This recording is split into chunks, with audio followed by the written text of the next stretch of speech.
शुक्राना मेरे गुरु का। जय गुरु जी, शुक्राना गुरु जी, अनंतम शुक्राना मेरे गुरु का। ओम नमः शिवाय, शिव जी सदा सहाय। ओम नमः शिवाय, गुरु जी सदा सहाय। मैं गुरु जी को प्रणाम करती हूँ, गुरु जी की संगत सभी को प्रणाम करती हूँ। मैं गाजियाबाद से बात कर रही हूँ और मैं गुरु जी से अभी जुड़ी हूँ। मैं गुरु जी से अभी जनवरी 2024 में ही जुड़ी हूँ। इससे पहले मैं गुरु जी को नहीं जानती थी। मुझे नहीं पता था गुरु जी कहाँ हैं, कहाँ से हैं, लेकिन मेरे उस पर मैसेज आते थे। उस पर इंस्टाग्राम पर मैसेज आते थे, फेसबुक पर भी आते थे और यूट्यूब पर भी आते थे। तो मैं उन्हें स्क्रॉल कर देती थी, आगे बढ़ा देती थी, क्योंकि मैं उन्हें जानती नहीं थी गुरु जी की कि पता नहीं ये कौन से गुरु जी हैं, और उनके मैसेज भी नहीं पढ़ती थी। कभी कभी एक बार फिर जब मैंने कहा कि एक मैसेज डाउनलोड करके पूरा पढ़ती हूँ कि मैसेज में है क्या अंदर सत्संग में। जब मैंने पूरा सत्संग पढ़ा तो पता नहीं क्या मेरे अंदर से हुआ कि मुझे गुरुजी से लगाव सा हो गया। फिर मैंने उसके साथ साथ दो तीन और सत्संग डाउनलोड किए अपनी उसमें हिस्ट्री में। फिर मैंने वो सत्संग भी सुने। तो फिर मुझे फिर लगा कि गुरुजी को सर्च किया जाए। फिर मैंने गूगल पर गुरुजी को सर्च किया कि गुरुजी कहाँ रहते हैं, कहाँ मंदिर है गुरुजी का, गुरुजी कहाँ है, उनसे कैसे मिला जाएगा। मैंने गूगल पर देखा कि बड़ा मंदिर दिल्ली में, तो मैं खुश हो गई, क्योंकि मैं गाजियाबाद में रहती हूँ। मैंने कहा दिल्ली तो बहुत पास में है, मैं तो दिल्ली गुरुजी से मिलने जा सकती हूँ। तो मैंने सर्च किया उनको, तो छतरपुर में बड़ा मंदिर गुरुजी का निकल के आया। फिर उसमें देखा, टाइम देखा, तो गुरुजी का टाइम मिलने का टाइम है कि बुधवार को बंद रहता है, मंडे को पूरे दिन खुलता है, बाकी दिन शाम को खुलता है। शाम को तो नहीं जा सकते थे क्योंकि बहुत लेट हो जाते, घर में कोई नहीं मानता था, इसलिए मुझे अकेले ही चुपके से एक दिन जाना पड़ा। मैं एक दिन चुपके से मंदिर गई। हाँ सॉरी संगत जी, मैं थोड़ा सा इससे पहले का बताना चाहूँगी। मैं मंदिर क्यों गई पहले ये बता देती हूँ आपको। मेरी एक बेटी है 18 साल की। मेरी बेटी बहुत बीमार थी, दिवाली से बीमार थी। दिवाली नवंबर 2023 से बीमार चल रही थी। उसको पहले टाइफाइड हो गया था। टाइफाइड में उसको टीबी बन गई।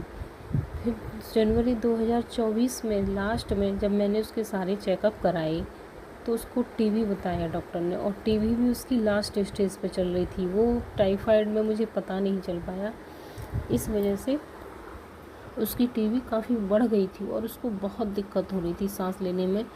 उसके लंग्स में, उसके फेफड़ों में टीबी थी। तो मैं उसको गवर्नमेंट हॉस्पिटल में दिखाने ले गई। गवर्नमेंट हॉस्पिटल्स में उसके सारे चेकअप कराए। उन्होंने कहा इसका ट्रीटमेंट चलेगा, इसका ट्रीटमेंट कराइए। मैं उसको डेली ले जाती थी वहाँ पर गवर्नमेंट हॉस्पिटल में। आप लोग जानते हैं इतनी लंबी लाइन लगी रहती है कि सुबह के गए शाम तक नंबर आ पाता है। कम से कम मुझे 15 या 25 डेज़ हो गए, लेकिन मेरी बेटी का ट्रीटमेंट स्टार्ट नहीं हो पा रहा था और मेरी बेटी की हालत बहुत ख़राब होती जा रही थी। मुझे नहीं समझ में आ रहा था मैं उसे कहाँ लेके जाऊँ, कहाँ दिखाऊँ। मैं बहुत परेशान थी। एक दिन ऐसे ही मैं वहाँ, डॉक्टरों ने जब उसको नहीं ट्रीटमेंट शुरू किया, मैंने डॉक्टरों से लड़ गई। मैंने कहा कि मेरी बेटी की तबीयत दिन पर दिन ख़राब हो रही है और आप लोग ट्रीटमेंट शुरू नहीं कर रहे हैं। कभी कहते हैं कि बुधवार को आना, कभी कहते हैं कि शनिवार को आना, बस ऐसे ही आप बुलाते रहते हो, कुछ दवाई ववाई शुरू नहीं कर रहे इसकी। तो ऐसा कहकर वहाँ डॉक्टर से लड़कर मैं तो बाहर निकली। तो बाहर एक स्कूटर पे स्मार्ट सा बंदा था, एक गुरुजी जैसा, और निकला और कहने लगा बहन क्या हो गया। मैंने कहा यहाँ पे कोई ढंग से देखता ही नहीं है, ट्रीटमेंट नहीं करता है। मेरी लड़की की तबीयत ख़राब होती जा रही है दिन पर दिन, उसको सांस लेने में प्रॉब्लम हो रही है, चल नहीं पा रही है, इसको टीबी बता दी और टीबी का इलाज शुरू नहीं कर रहे हैं। तो उन्होंने कहा कि आप टेंशन मत लो, आप यहाँ बस अड्डे का संतोष हॉस्पिटल है, उसमें भी टीबी का इलाज होता है, इसे वहाँ दिखा लो और वहाँ खर्चा भी कम लगेगा, आपको ज़्यादा खर्चा नहीं पड़ेगा। तो मैंने कहा अच्छा, बहुत बहुत धन्यवाद। फिर मैं दूसरे दिन उसको बस अड्डे लेकर गई। बस अड्डे संतोष हॉस्पिटल में दिखाया, वहाँ भी टीबी का इलाज होता है। वहाँ डॉक्टर ने उसको बहुत तसल्ली से देखा, उसको एक एक चीज़ के बारे में उसकी पूछा और उसमें दूसरे दिन से उसको ट्रीटमेंट शुरू हो गया। दूसरे दिन से उसका ट्रीटमेंट शुरू हो गया, दवाई गोली सब लेने लगी। उसके सारे चेकअप हो गए, सारे चेकअप दिखा दिए और फिर उन्होंने बताया घबराने की ज़रूरत नहीं है, उसको टीबी बहुत ज़्यादा हो गई है, आपको इसको एडमिट करना पड़ेगा। अब मैं घबरा गई, लेकिन फिर भी मैंने कहा कि कोई बात नहीं, आप इसको एडमिट कर लीजिए, क्योंकि उसका इन्फेक्शन बहुत बढ़ रहा था, उसके अंदर के अंग डैमेज हो रहे थे। तो उसको आईसीयू में भर्ती किया गया। 3 दिन आईसीयू में रही और उसकी देखभाल सब बहुत अच्छे से हुआ, उसका ट्रीटमेंट बहुत अच्छे से हुआ। 3 दिन बाद वो घर आई तो अच्छे से सांस ले पा रही थी, अच्छे से चल पा रही थी। वीकनेस उसके अंदर बहुत थी, लेकिन उसके ट्रीटमेंट स्टार्ट हो गया था, इसलिए थोड़ा सा रिकवर भी थी। तो गुरुजी ने मुझे वहाँ पर आकर बताया नहीं होता तो पता नहीं मेरी बेटी का क्या हाल होता। वो गुरुजी ही थे जो स्कूटर से आए और मुझे कहा कि इसको संतोष हॉस्पिटल में दिखा लो। तो जय गुरुजी, शुक्राना गुरुजी, आप अपनी संगत पर इतनी कृपा करते हैं, उनको हर एक मुसीबत से बचा लेते हैं। जय गुरुजी, शुक्राना गुरुजी। जब मेरी बेटी हॉस्पिटल से आ गई उसके बाद मैंने कहा अब मैं बड़े मंदिर जाऊंगी। फिर मैं उसके बाद छुपके से बड़े मंदिर गई, अकेले गई, अपनी बेटी के लिए मन्नत मांगने, अपनी बेटी की अरदास लगाने के लिए मंदिर गई।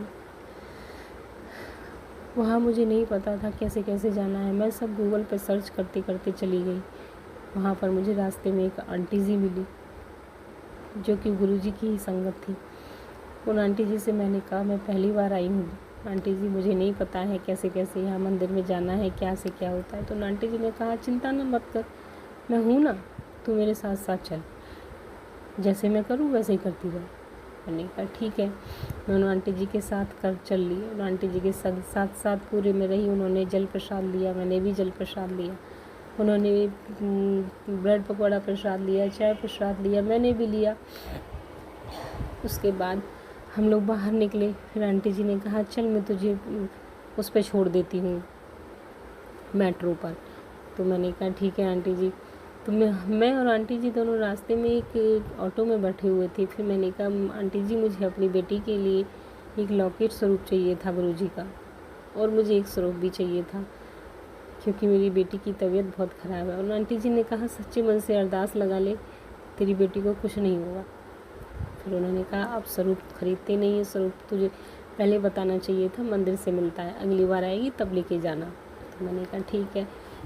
वहीं उसी ऑटो में एक और बैठी थी गुरुजी की संगत।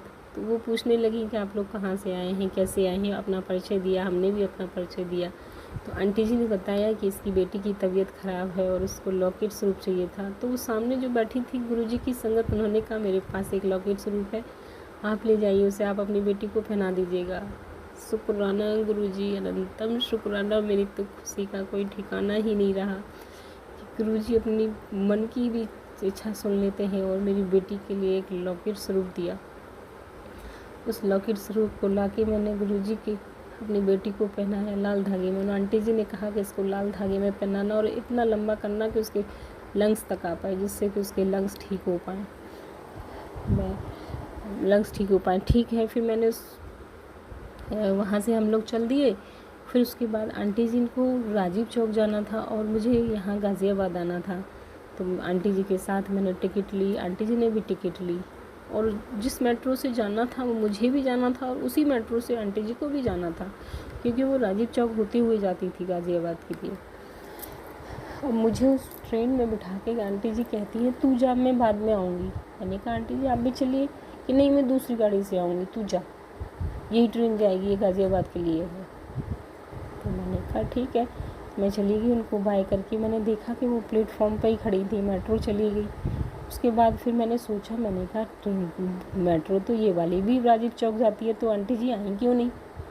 फिर मेरे दिमाग में बाद में आया कि वो आंटी जी नहीं, वो भी मेरे गुरुजी ही थे जो मेरी हेल्प के लिए, मुझे रास्ता दिखाने के लिए, मुझे सब कुछ बताने के लिए, मुझे समझाने के लिए, मुझे तसल्ली देने के लिए आए थे। बहुत बहुत शुक्राना गुरुपा, आपका बहुत बहुत शुक्राना, अनंतम शुक्राना मेरे गुरुपा। आप अपनी संगत पे इतनी मेहर करते हैं गुरुपा, अपनी संगत को हर मुसीबत से बचा लेते हैं गुरुपा। आपका बहुत बहुत शुक्राना मेरे गुरुपा, बहुत बहुत शुक्राना। ये मेरा छोटा सा सत्संग है, पहला सत्संग है। इससे पहले मैंने किया था लेकिन वो मेरा शेयर नहीं हो पाया, इसलिए मैंने फिर से सत्संग किया है। गुरुजी का बहुत मैसेज आ रहे थे कि सत्संग शेयर कर, सत्संग शेयर कर, इसलिए मैंने एक गुरुजी का आदेश मानकर एक छोटा सा सत्संग किया है। इसमें कोई गलती हो गई हो संगत जी तो मैं माफ़ी चाहती हूँ। प्लीज़ मुझे माफ़ कर देना। गुरुजी ने जैसे मुझे रास्ता दिखाया, जैसे मेरी हेल्प की, वैसे आप सबकी हेल्प करना गुरुजी। जय गुरुजी, शुक्राना गुरुजी, अनंतम शुक्राना मेरे गुरु का, अनंतम शुक्राना। ओम नमः शिवाय, शिव जी सदा सहाय। ओम नमः शिवाय, गुरुजी सदा सहाय।